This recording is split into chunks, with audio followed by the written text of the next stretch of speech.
Netanyahu वाला, आज भी वहां के यहूदी अरबी बोलते हैं, आज भी अरबी बोलते हैं, आज भी सीरिया में यहूदी हैं, आज भी दमिश्क में यहूदी हैं, आज भी अजरबैजान में यहूदी हैं, ईसाई भी हैं।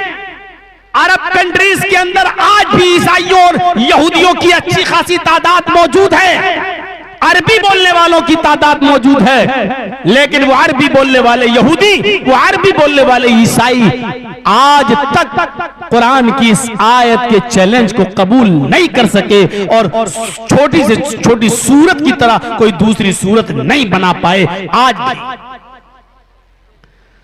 आप दूसरी किताबों से पूछो का एक किताबों किन लोगों के लिए उतरी हो, तौरात खामोश, इंजील खामोश, बाइबल खामोश, वेद भी खामोश। आप कुरान से पूछो क्या कुरान तू किन लोगों के लिए आया है, कुरान जवाब देगा हुदल लिल मुत्तकीन, मुझे मुत्तकियों के लिए, अल्लाह से डरने वालों के लिए हिदायत बनाकर भेजा गया है। दूसरी जगह कुरान कहेगा हुदल लिन्नासी व बय्यिनातिम मिनल हुदा, दुनिया की तमाम इंसानियत के लिए अल्लाह ने मुझे हिदायत बनाकर भेजा। कुरान जवाब देगा दुनिया की सारी किताबें खामोश। दुनिया की और सारी किताबों से पूछो क्या एक किताबों, अय तौरात बता तू किस महीने में आई, अय जबूर बता तू किस महीने में नाजिल हुई, अय इंजील तू बता कि तू किस महीने में उतरी, अय वेद, अय ऋग्वेद, यजुर्वेद, अथर्ववेद, सामवेद, तुम बताओ किस महीने में उतरे हो, किस महीने में तुम्हें लाया गया है। सारी किताबें खामोश, तौरात जवाब न देगी, वेद जवाब न देगा, इंजील खामोश नजर आएगी। कुरान से पूछो आए कुरान तुझे किस महीने में नाजिल किया गया, कुरान जवाब देता हुआ नजर आएगा शहरु रमजान अल्लज़ी उन्ज़िला फ़ीहिल कुरान, रमजान का महीना वो बाबरकत महीना है जिस महीने के अंदर कुरान नाजिल, जिस महीने में कुरान उतरा। रमजान का महीना वो बाबरकत महीना जिस महीने में कुरान नाजिल किया गया है। कुरान 2 कदम आगे बढ़कर जवाब देगा हम रमजान के महीने में भी नाजिल हुए और रमजान के महीने में दिन में नाजिल हुए या रात में, उसका भी जवाब देता हुआ नजर आएगा। इन्ना अंज़लनाहु फी लैलतिल क़द्र, हमने इस कुरान करीम को रमजान की ताक रातों में से किसी ताक रात में शब कद्र के अंदर हमने नाजिल किया। ये कुरान के जवाब है। वेद को लाने वाला नबी कौन है, खुद हिंदू भाइयों को नहीं मालूम। पूछो कि राम की जिंदगी किस किताब में मिलेगी, कहेंगे रामायण में। पूछो कृष्ण जी की जिंदगी किस किताब में मिलेगी, कहेंगे गीता में। पूछो फिर तुम्हारी आसमानी किताबें कौन है, वो कहेंगे वेद। पूछो वेद कौन नबी लेकर आया, कहेंगे नहीं मालूम। ईसाइयों को मालूम है इंजील ईसा लेकर आए, यहूदियों को मालूम है तौरात मूसा लेकर आए, मुसलमानों को मालूम है कुरान मोहम्मद पर उतरा, लेकिन हिंदू भाइयों को नहीं मालूम कि वेद किस पर उतरा है। सारी किताबें वेद वगैरह खामोश। कुरान से पूछो तू किस नबी पर उतरा, तुझे लाने वाला नबी कौन, कुरान जवाब देगा। ये हम कह रहे हैं, ईसाई कहते हैं कि इंजील ईसा पे उतरी, लेकिन इंजील में जवाब नहीं मिलेगा। पूरी इंजील में ढूंढ लो इंजील किस पर नाजिल हुई, इंजील खामोश। तौरात में पूछ लो तौरात तुझे लाने वाला नबी कौन, तौरात खामोश। जबूर से पूछ लो तुझे लाने वाला नबी कौन, जबूर खामोश। कुरान वेद से पूछ लो कि वेद बता तुझे लाने वाला नबी कौन, वेद खामोश। कुरान से पूछो कुरान तुझे लाने वाला नबी कौन, कुरान जवाब देगा नुज़्ज़िला अला मुहम्मद, ये कुरान मोहम्मद रसूलुल्लाह के क़ल्ब अतहर पर नाजिल किया गया है, मोहम्मद रसूलुल्लाह पर उतारा गया है। ये कुरान जवाब देता हुआ नजर आएगा। और इसीलिए कुरान की वजह से हैसियतें और तब्दीलियां हो गई, हैसियतें बदल गई, मकाम बदल गए। मक्का में क्या नहीं होता था, सारी बुराइयों की जड़ थी मक्का। कुरान के आने से पहले जुआ वहां खेला जाता था, शराब वहां पी जाती थी, जिनाकारी वहां आम थी। जुए में लोग अपनी बीवियां भी हार जाते थे, अपनी बेटियां भी हार जाते थे। शराब का हाल यह था कि पैदा होते ही बच्चे को सबसे पहले शराब के कतरे उसके मुंह में डाले जाते थे। जहालत आम थी। कुरान के आने से पहले मक्का को उम्मुल खबाइस कहा जाता था, तमाम बुराइयों की मां। लेकिन जब कुरान मक्के में नाजिल हुआ मोहम्मद रसूलुल्लाह पर, तो कुरान की बरकत से अल्लाह रब्बुल आलमीन ने उसी मक्के को उम्मुल कुरा बना दिया, तमाम बस्तियों की मां।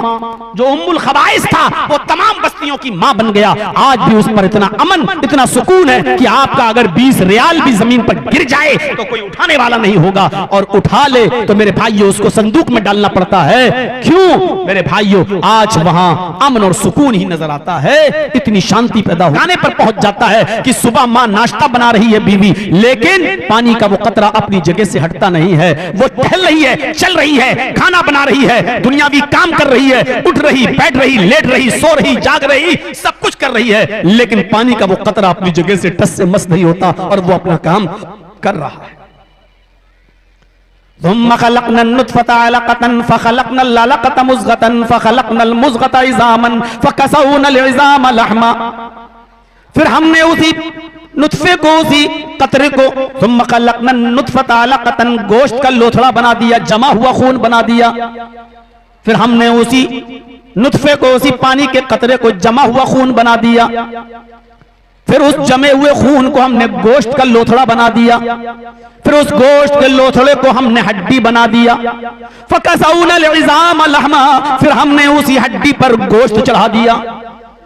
एमएस डॉक्टर, सर्जन, अल्ट्रासाउंड पर ये सारी चीजें देखने वाला वो देखकर दंग रह जाता है। 1400 साल पहले कुरान में आयतें नाजिल हुई। मोहम्मद रसूलुल्लाह को ये किसने बताया कि पहले ये पानी का कतरा जमा हुआ खून बनता है, फिर खून से गोश्त का लोथड़ा बनता है, फिर गोश्त के लोथड़े से हड्डी बनता है, फिर हड्डी के ऊपर भी गोश्त चढ़ाया जाता है। ये 1400 साल के बाद साइंस ने आज तरक्की की है, हमें ये आज पता चला है। 1400 साल पहले मोहम्मद पर नाजिल होने वाली ये किताब, इस कुरान का नाजिल करने वाला ये बतला रहा है। इसका मतलब ये है कि अल्लाह तबारक व तआला की तरफ से नाजिल की हुई किताब है। उसने कुरान को साइंस की रोशनी में समझा, इस्लाम ले आया। आज मेरे भाइयों, कुरान को वो लोग ज्यादा अच्छी तरीके से समझ रहे हैं जो साइंस पढ़ रहे हैं। आज कुरान को वो लोग ज्यादा अच्छी तरीके से समझ रहे हैं जो मैथ पढ़ रहे हैं। कुरान को वो ज्यादा अच्छी तरीके से समझ रहे हैं जो फिजिक्स और केमिस्ट्री पढ़ रहे हैं, क्योंकि कुरान में ये सारे उलूम मौजूद हैं, सारे उलूम मौजूद हैं। इसलिए इल्म दीन के साथ साथ आप इल्म दुनिया भी हासिल करें, वरना हाथ कट जाएंगे, कहीं के नहीं रह जाएंगे। इज़ा समाउन फतरत, जब आसमान फट जाएगा। आज साइंस भी कहती है कि एक दिन आसमान फटेगा। इज़ा शम्सु कुव्विरत, जब सूरज की गर्मी लपेट दी जाएगी। सूरज रोजाना अपनी रोशनी धीरे धीरे कम करता जा रहा है, इसको हम साइंस की रोशनी में समझें। इज़ा ज़ुल्ज़िलतिल अर्ज़ु ज़िल्ज़ाला, जब जमीन अपनी पूरी शिद्दत के साथ हिला डाली जाएगी। आज साइंस भी मानती है कि एक दिन वो लावा जो जमीन के अंदर फैल रहा है, जब पूरी दुनिया में फैल जाएगा, और जब बाल्टी में पानी भर जाए और नल बंद न किया जाए तो पानी बाहर आने लगता है, ऐसे ही जब ये लावा पूरी दुनिया में जमीन के अंदर फैल जाएगा और लावा बढ़ता रहेगा, तो एक दिन ये लावा जमीन को फाड़ कर बाहर निकलेगा। और जब ये लावा जमीन को फाड़ के बाहर निकलेगा तो जमीन में जलजला होगा, भूकंप आएगा, और वो भूकंप बहुत शदीद होगा, पूरी दुनिया में उसके झटके महसूस किए जाएंगे। उसी को कुरान ने कहा, इज़ा ज़ुल्ज़िलतिल अर्ज़ु ज़िल्ज़ालहा, जब जमीन अपनी पूरी शिद्दत के साथ हिला डाली जाएगी, जब जमीन अपनी पूरी शिद्दत के साथ इस जमीन के अंदर भूकंप आ जाएगा। वो अखरजतिल अर्ज़ु अस्क़ालहा, और ये जमीन अपने अंदर के सारे खजानों को निकाल कर बाहर फेंक देगी। वक़ालल इंसानु मा लहा, जमीन की हालत देखकर इंसान कहेगा कि जमीन को क्या हो गया। बिअन्ना रब्बका वहालहा, और ये सब तेरे रब के हुक्म से हो रहा होगा। मेरे भाइयों, तसव्वुर करो, कुरान की आयात को साइंस की रोशनी में समझने की जरूरत है। जैसे वो डॉक्टर समझा, नहीं समझा जा सकता है कुरान को बगैर दुनियावी इल्म के। इसलिए कुरान को भी हाथ पढ़िए और दुनियावी इल्म भी हासिल कीजिए। दुनियावी इल्म भी, और दुनियावी इल्म को जब आप पढ़ेंगे, देखिए आज से 1400 साल पहले कहा गया था ना, अल्लाह के नबी ने कहा मुर्दे, इंसान मरने के बाद दोबारा जिंदा होगा, तो लोग मजाक उड़ाते थे, वाह हड्डियां सड़ जाएंगी, गल जाएंगी, इंसान दोबारा जिंदा होगा।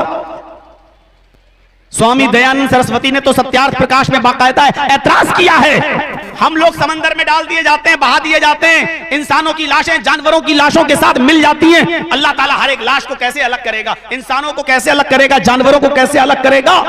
ये एक डिफिकल्ट क्वेश्चन था, दिमाग को झंझोड़ता था। लेकिन आज रेडियो की इजाद बतला रही है। जरजीत साहब यहां बोल रहे हैं, मेरी भी आवाज, मुझसे पहले हुमायूं कबीर भी बोल रहे थे, उनकी भी आवाज।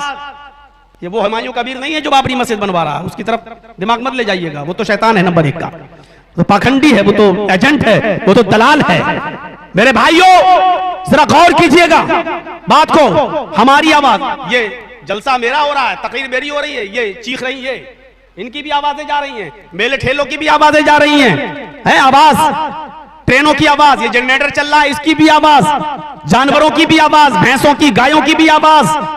गौर कर रहे हैं इस फिजा में कितनी आवाजें तैर रही हैं जो खल्त मल्त हो चुकी हैं। लेकिन रेडियो में लगा हुआ चुंबक, रेडियो में लगा हुआ मकनातीस जिसकी आवाज को खींचना चाहता है, वही आवाज रेडियो की चुंबक में आ जाती है, तमाम आवाजों से दामन बचाते हुए। और आप सुन लेते हैं, आज आकाशवाणी पटना से माननीय नीतीश कुमार जी बोल रहे थे, आज आकाशवाणी फला से मोदी जी बोल रहे थे।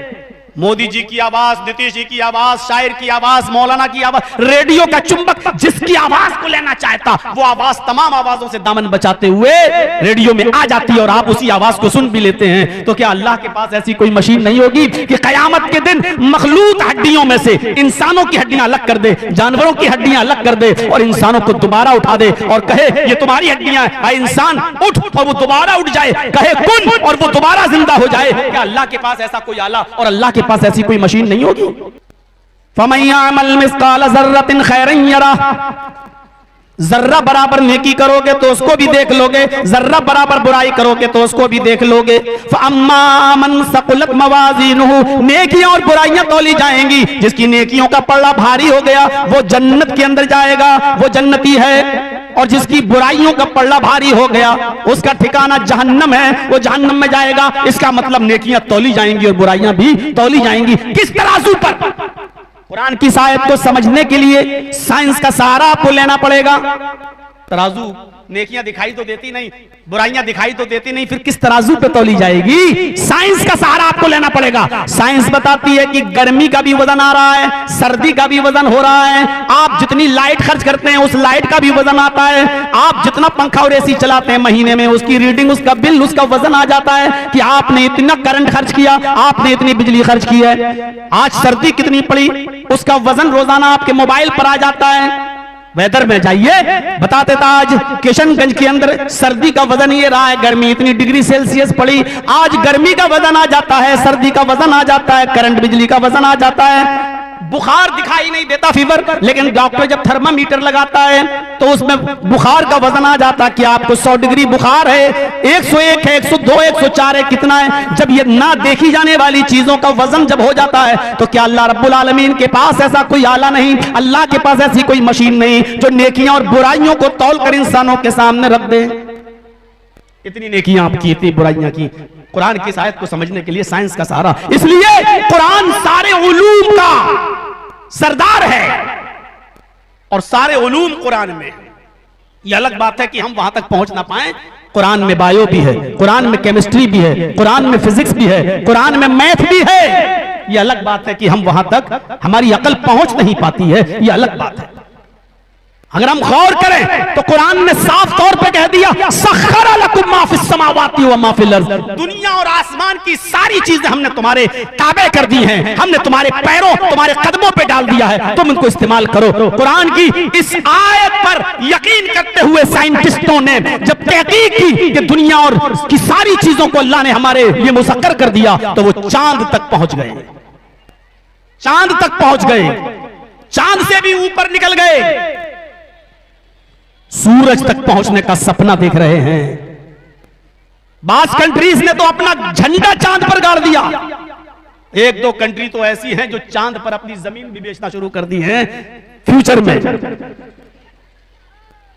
अब उस वक्त जब लोग चांद पे पहुंच जाएं तब आप मौलाना जरजीस जैसे लोगों से सवाल करना कि मौलाना साहब हदीस में तो आया है चांद देखकर रोजा रखो और चांद देखकर ईद मनाओ। अब जो लोग चांद ही पर रह रहे हैं तो वो क्या देखकर रोजा रखेंगे और क्या देखकर ईद मनाएंगे? तब सवाल करना मेरे भाइयों, और इंशाअल्लाह कुरान और हदीस की रोशनी में जर्जी साहब को उस वक्त उसके हिसाब से भी जवाब देगा, क्योंकि कुरान सारे उलूम का सरचश्मा है। कुरान को समझने के लिए मेरे भाइयों साइंस और मैथ सबकी जरूरत पड़ेगी। यही वजह है कि कुरान सारे सवालों का जवाब देता है, दुनिया की कोई किताब वो जवाब नहीं देती।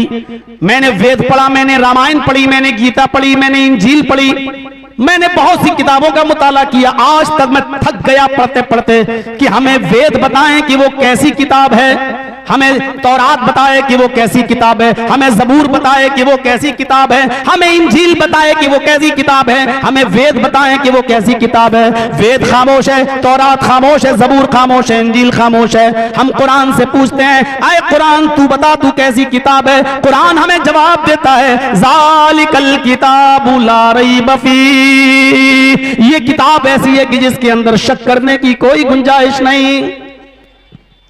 दुनिया की कोई किताब चैलेंज नहीं करती है, लेकिन कुरान चैलेंज करता है। वइन कुंतुम फी रैबिम मिम्मा नज़्ज़लना अला अब्दिना फ़अतू बिसूरतिम मिन मिस्लिही, अगर तुम्हें शक है ये कुरान मोहम्मद और उनके साथियों ने बना लिया है, तो वो इंसान है, वो बना सकते हैं, तो तुम क्यों नहीं बना सकते हो? अगर वो बना सकते हैं तो तुम भी बना सकते हो। फ़अतू बिसूरतिम मिन मिस्लिही, अगर अपनी माँ का हलाल दूध पिया तो कुरान की सूरत की तरह एक सूरत बना कर ले आओ। चैलेंज दे रहा कुरान, एक सूरत, सूरह बकरा की तरह 2.5 पारे की सूरत नहीं, तुम्हारी नानी मर जाएंगी, छठी का दूध तुम्हें याद आ जाएगा।